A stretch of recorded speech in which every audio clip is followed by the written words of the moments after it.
Alice Bates had known that her son David was gay for a long time, but that didn't stop mother and son from not only being friends, but also sharing friends. And when David's friends started dying from AIDS, and David did too, Alice knew just what those young men needed in their final days. A friend for a friend. Alice is Oklahomans for Equality's 2017 Community Hero Award recipient for her 25-plus years of volunteering on behalf of people living with HIV/AIDS and the pets that they love. Her activism didn't really start until after David's death in 1991, when he was nearly 30.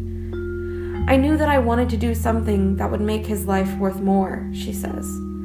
About that time, a friend called Alice and said she knew of a man living with AIDS who was going to die, and he had a dog that was going to need some veterinary care in a new home. Alice said she would help, but that help quickly grew expensive, and she wasn't sure how she could keep caring for the dog.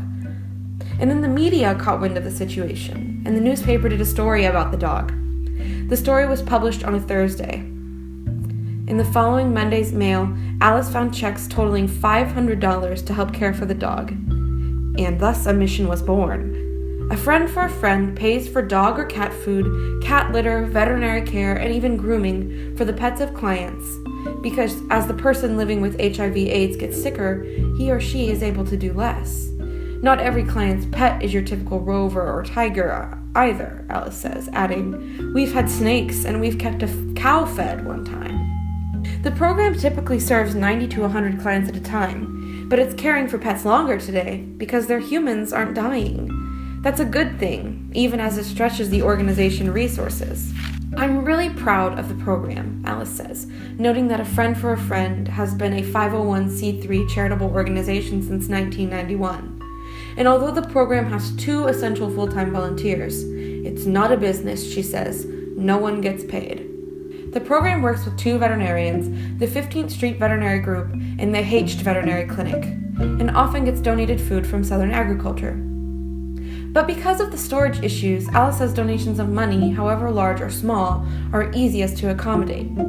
Working with an organization such as this means the volunteers grow accustomed to loss, and those losses always remind Alice of her biggest loss, her son.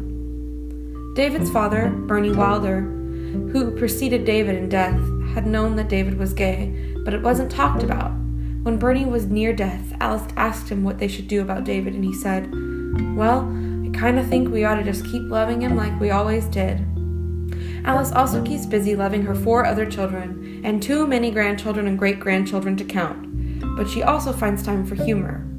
She recalls standing in a checkout line one time, shopping cart overflowing with bags of pet food, when a fellow shopper turned to her and said, "Boy, you must have a lot of dogs."